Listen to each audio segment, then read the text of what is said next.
Welcome to CIO Classified. It's me, Yusuf Khan, your regular host from time to time. And I gotta say, the alarm bells are ringing. That's what's happening right now. So, Chidi Alams is in the house. I gotta start off with a pun. Gotta start off with a. I know you're gigging. I know that you've tolerated my friendship for a long time, and I appreciate that dad jokes coming in as well. But just bear with me. This will not. This will be a painless exercise full of humor, a little bit of intellectual curiosity, and a lot of getting a lot of your intellectual input as well. So first of all, thank you for making time. Great to see you again. How you doing? I'm doing outstanding. Good to be with you, my friend. I look forward to the conversation. Fantastic. Well, so let's start off in terms of you are CIO of a wonderful company called Just Born. People know the brands that Just Born produces. Um, uh, Tell us a little bit about the company and then tell us about your role when you joined. A little bit about your background first.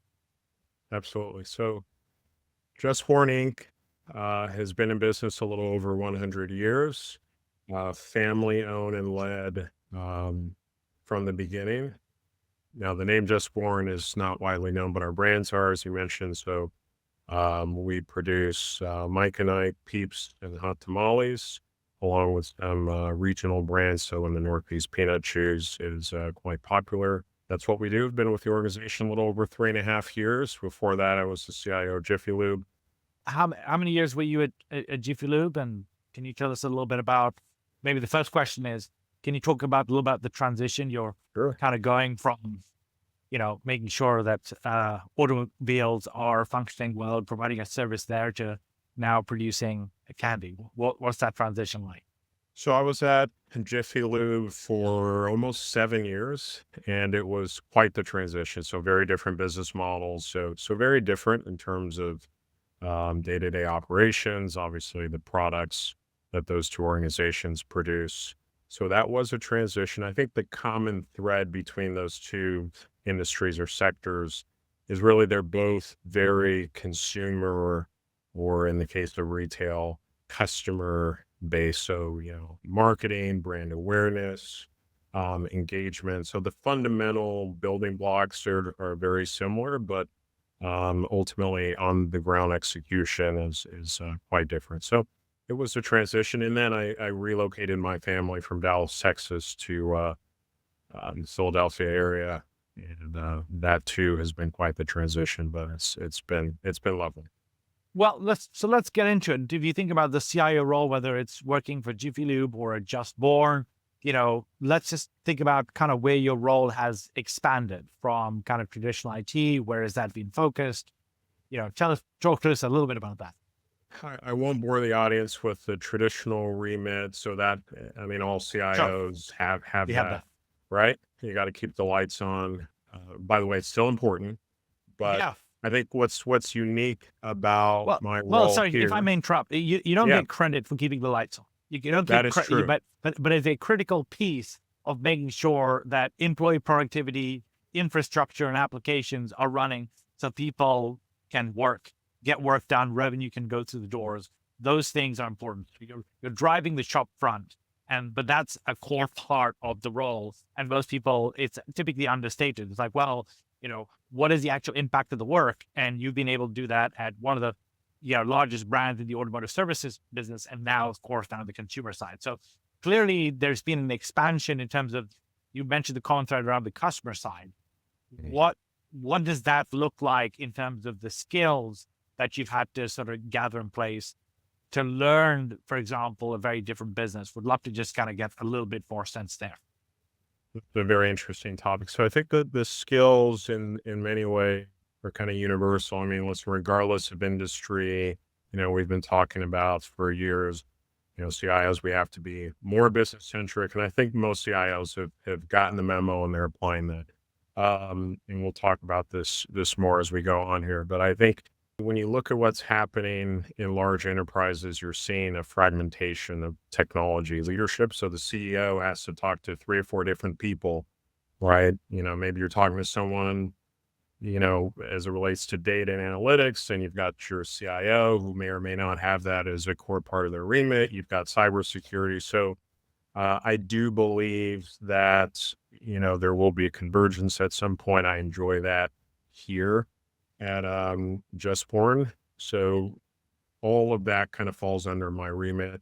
In fact, enterprise data analytics and AI, I would say, is really the core aspect of kind of my responsibilities, at least on the strategic side. So if you look at our strategy, it's really oriented, and in the heart is that. That's excellent, because I think that's where you're going to drive the most value, pretty much regardless of industry. And what does transformation look like when you joined? What has been one of the key things that you've been working towards since you joined Just Born? Transformation in its purest sense, I think of it more from the business model, which when you look at our 5-year strategy, we will not be fundamentally changing our business model, right? However, I think what we're doing to shore up the business and really, free capital and resources to invest behind our iconic brands, the output of our work is transformative in terms of, ultimately our goal to double our business, to double our impact. Everything from, deploying and operationalizing very foundational capabilities. So, hey, how do we manage trade and promotion spend, advertising, automate, streamline our financial planning and close process? Some of these things are very, very foundational, but when you think about what it takes to run a large enterprise, to drive performance, because we are in a growth mode, those building blocks have to be in place. And now, with this emphasis on data and analytics, that spans the entire enterprise. So everything from the shop floor, where now we have a tremendous amount of visibility to help, flex capacity as we're looking to support the growth, ensure equipment is running at maximum effectiveness. And then, on the other side of the equation, how do we go to market? How do we improve, Right. the delivery to our customers, which are the large retailers? And then how do we leverage data to be relevant with our Well, I mean, consumers? that's a great segue into my next question. You talked about capacity, right? Being able to do that. This keeps madness.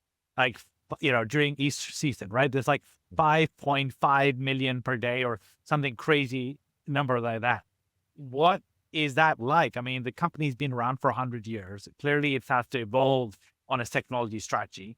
Could you talk a little bit about how that evolved and how you're able to sort of cater to demand during peak periods like that?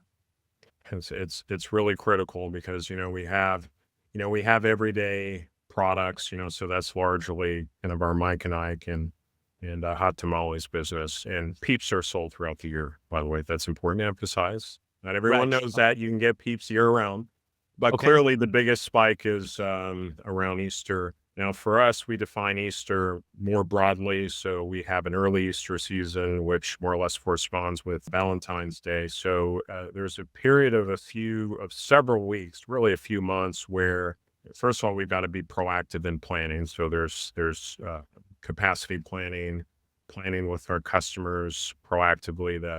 That is really the build into the season. And then in terms of the execution, again, it really goes back to having robust data previously. So if you were to fast forward or actually go back in time a few years, we didn't have a manufacturing execution system, which is really the main operating system in any CPG organization, which again gives you visibility into how you're executing in the plant. So a lot of how we ran the business, even during the peak season, was a tremendous amount of tribal knowledge. So we have insane tenure, which is a blessing, but we can't scale based on tribal knowledge, right? So having these systems, particularly as we bring in new people into the organization, helps us to really be more predictive in meeting demand during that peak And window. is it like kind of crazy on the factory floor, or is it like people are just like, oh yeah, we got this covered? Like, there's a playbook. Like, I'm just trying to understand. Like, I want to go talk a little bit about supply chains, but like, what is that Yes. environment like? Yeah, certainly the pace and the energy is heightened, Okay. right? Is that because you're consuming Mike and Ike's, or is that because the back demand, or both, basically? You know, I would say both. everyone's It's like, it's okay, like we're ready. Let's go. Let's go. exactly that the end product is also what fuels kind of the engine, right? Yeah, needless to Fantastic. say, our associates love our brands, and if it fuels them through the day, then we Well, love that. But there's a bunch of people applying for this role, including myself, sir. So I'm yes, I'm I'm ready to yes, go. Totally. Okay. yeah, I'm Good. Good. sure. Okay. Quality assurance, right? You'll do quality assurance. Okay. Um, yeah, it's a frenzied pace, but I would say it is not chaotic. It's just there's an understanding. We've used we've called this our Super Bowl. This is kind of our pick your analogy. There's definitely a different feel throughout the building. Right. Got it. So let's talk about that. We've talked about a little bit about capacity, which basically leads into my next question about kind of supply chain, because supply chain for this sort of business can be varied. You've got your customers in terms of big retail giants. You've got, of course, all the ingredient manufacturers, the sugar farms. You've got all of this to sort of come together. Is this has to work in concert? Is that fair? Do you have systems that you are thinking about, planning for certain simulations? I mean, there's no shortage of things going back and forth when it comes to international trade, manufacturing, and supply chain these days. It's been a little bit of a busy neighborhood. I would like to state from my standpoint. How does that all come together in terms of systems? You know, biggest concerns around that, whether cybersecurity or otherwise, with just any general insights there would be really Yes, yes, important. yeah. Supply chain. It's a huge topic. I think where we have shifted, um, and we'll continue to move in this direction, is historically the business has kind of operated in silos. So when you think about servicing demand, when you think about, an end-to-end supply chain, you know, yes, there's a lot of connectivity outside of the four walls of your business, but there's a lot of planning that happens in-house across, the supply chain group, manufacturing, which in our organization, manufacturing is part of supply chain. That's not always the case. Then you've got, finance, you've got the sales and marketing group. So from a systems perspective, we are kind of shoring up our S&OP. So that's our strategic kind of operational planning um, process where we look at demand signals. We build robust forecasts, which for us includes broker data. So we leverage brokers as well in terms of how we bring our goods to market. And then we'll continue, I think, in the coming, months to move from, we're implementing this EPM system, which, again, will help automate our financial planning, close processes. That's going to integrate with other systems, particularly in sales. So as these things come together, we'll have more end-to-end visibility. So these teams that are working on planning will have a single source of truth, as it were, to understand what's happening in the business. And then we'll move in the near future in the direction of kind of a higher level integrated business planning, which is a very common capability in large CPG companies. So clearly, data is at the heart of this. You're collecting purchase data, consumer behavior patterns, seasonal trends, like all of this stuff. How are you turning that into intelligence? Like, what are the big decisions that a data platform is helping you make as you think about the business and what you're reporting back?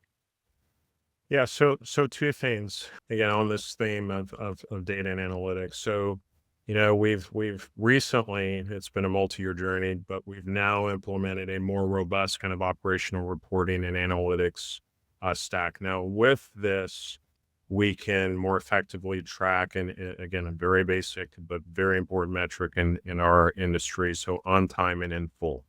Right. So that's one of a number of metrics that really speaks to how, we service our direct customers, which are the retailers. So think, Walmart's and many others. So that's kind of the customer lens. From a consumer perspective, what's really exciting, and this branches off into AI, just very briefly, I'm extremely interested and have been tracking, and now this is on the radar of our chief growth officer, what I think is a very important trend, not just in CPG, but in retail, any consumer space, even pharma. And that is, how can we leverage large language models that are trained for CPG, for example, to help drive innovation, product innovation. So it's already happening.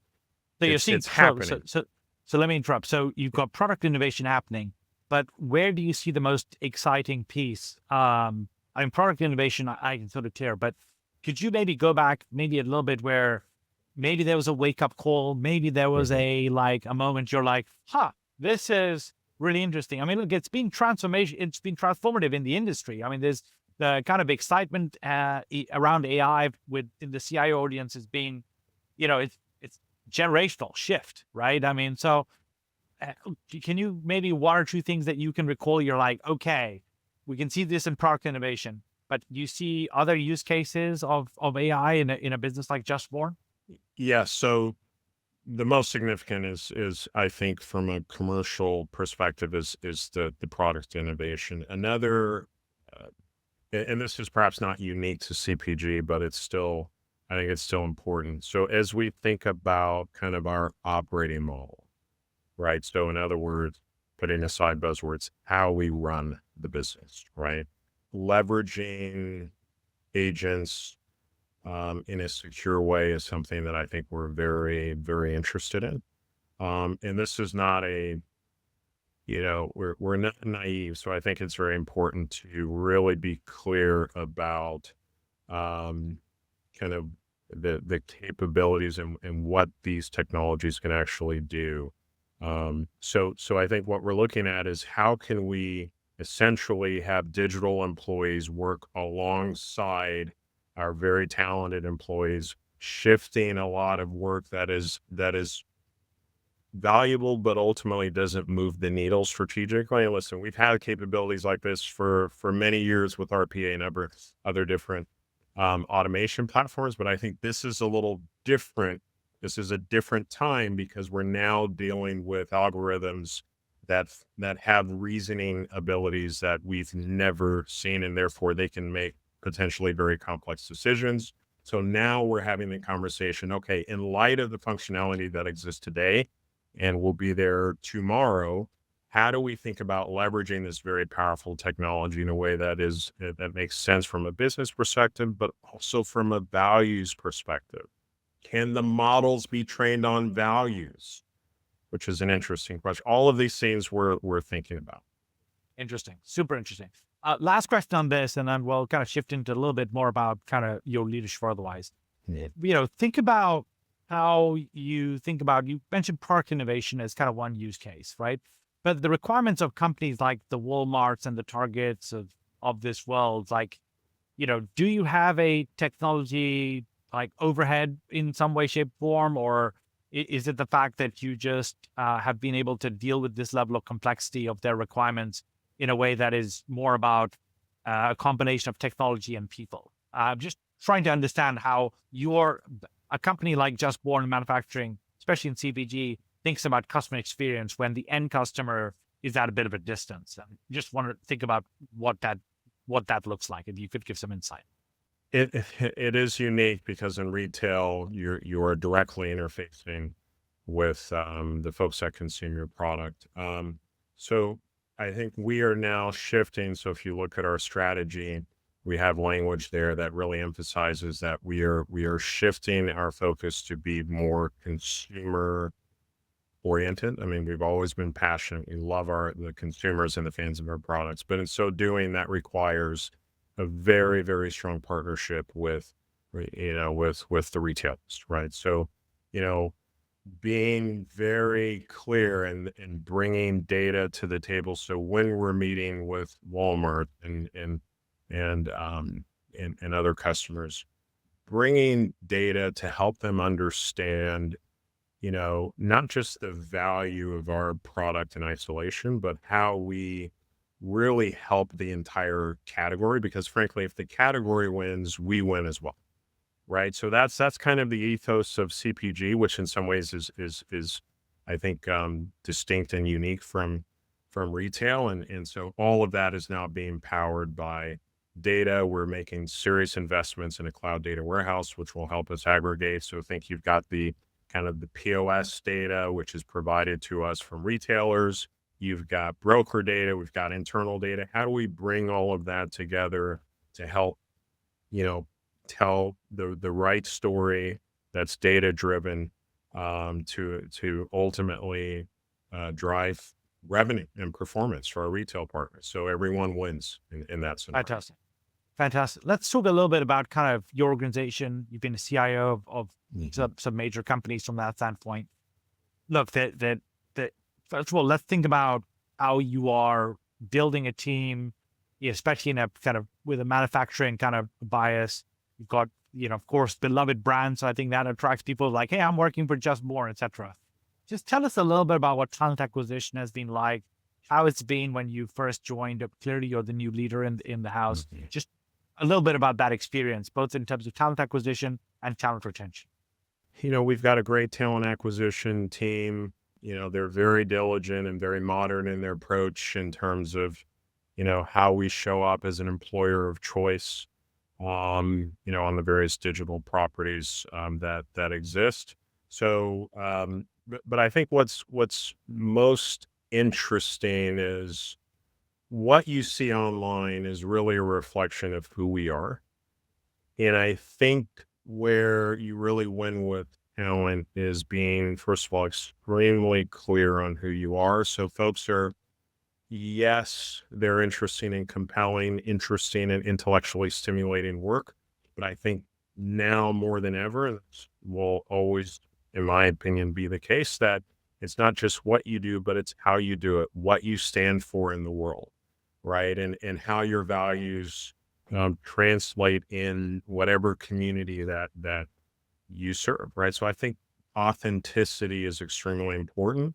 And the feedback that we've received from candidates as we've gone through the process, and they've selected us, right? It's not just us selecting them; they have to select us. Is that, as they were talking to various folks in the organization during the interview process at various levels, they heard and they experienced consistency in terms of the language. Not that it was scripted, but again, Just Born is very values driven. And I think when you're serious about your values and you hire accordingly, and it's only natural as folks engage your organization, they're going to see that, they're going to feel that in a way that can't be manufactured, right? So for me, winning comes down, yes, there are a lot of tactics, but ultimately I think it comes down to compelling work and authenticity. Let me ask you this. This is a slight half joking question. So Wrigley's decided that basically it's totally cool to be able to chew gum during meetings. Okay.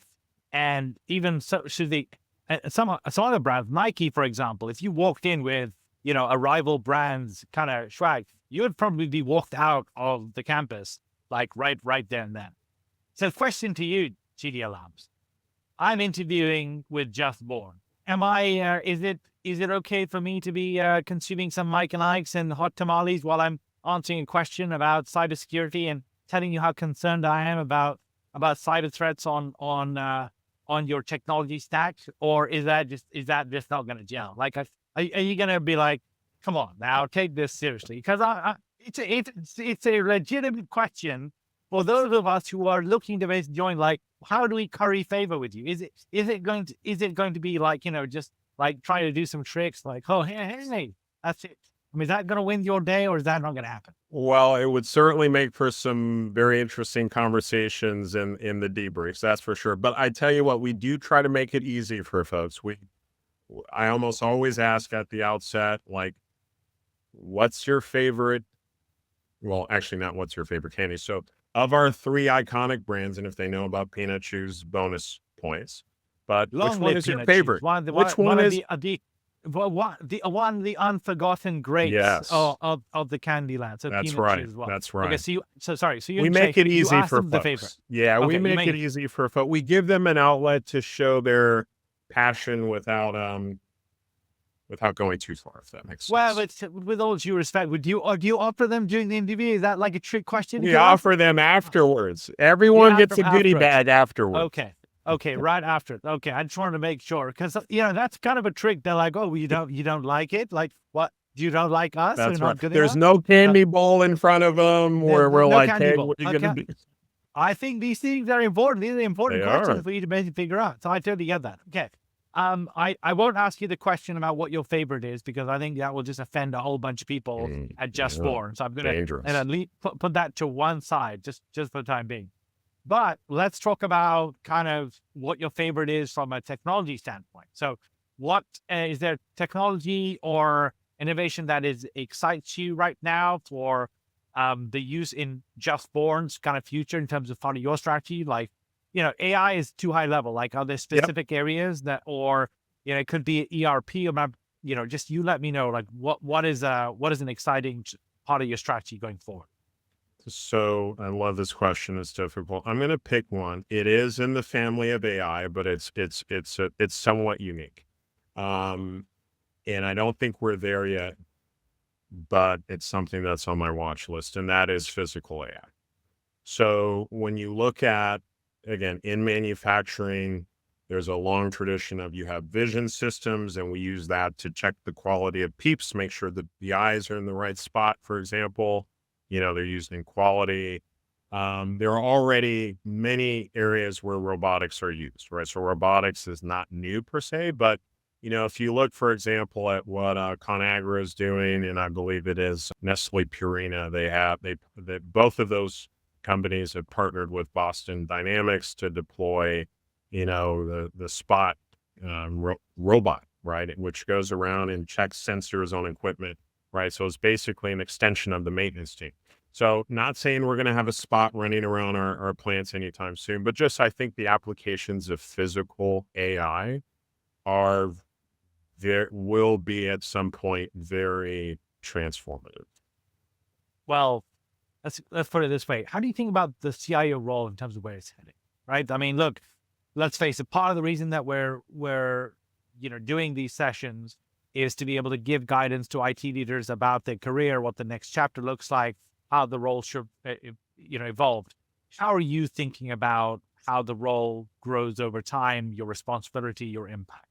I think two things are critical now that are part of the evolution, right? And I don't know that I only think this will get bigger over time. So one is, again, we've talked for a long time now about CIOs becoming more business savvy. That's now like, if you're not doing that, then Yeah. what are you Then it doing, right? doesn't. Yeah. That's kind of It's a game over. tired Yeah. conversation. What is Right. interesting for me is now I think we're seeing, almost in some ways we've come full circle with AI to where I believe that in some weak CIOs need to get technical again, Yes. right? And, Yes. and, and very specifically, let me give you one specific example. I believe, so if you think about kind of artificial intelligence, I think of it like there are layers of knowledge, right? You've got what end users know, and then there's kind of the intuition level, which I think everyone in a technology department should have intuition level knowledge of AI. But then there's the architectural level. And below that, you've got engineering, research, right? We're not talking about. My instincts are that, CIOs in general should seek to have an architectural knowledge of AI. I believe that very strongly for many reasons, including at a very practical level, risk, right? Understanding the risk, understanding the capabilities, eventually moving to consumers, to builders of internal capability around AI. You've got to understand even beyond the intuition level to engage the ecosystem effectively. And that leads to the second point, very briefly, is I think the role of the CIO will continue to shift. Really, if you think about the CIO is really the fulcrum of kind of this enterprise software ecosystem, right? So you've got the early stage ventures, you've got early check writers, you got larger institutional investors, all the way up to large software companies. We're ultimately the fulcrum of that entire ecosystem. So I think there's a massive opportunity for CIOs really to be connected in various ways across that within that ecosystem. First of all, it's just good to do for reasons that are probably obvious, but I think especially when it comes to AI. As we go further upstream and engage with early stage ventures that are doing interesting things in this space and meeting with VCs, then we can not only be consumers of the technology, but we can influence what we will ultimately consume.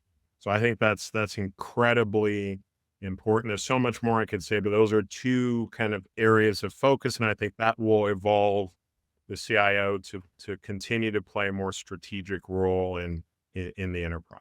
Chidi, thank you for your friendship. Thank you for your time today. Looking forward to staying in touch and seeing you again in person, and then also distant future. And really, really appreciate all the amazing work you're doing and being such a great advocate for the CIO community. So thank you.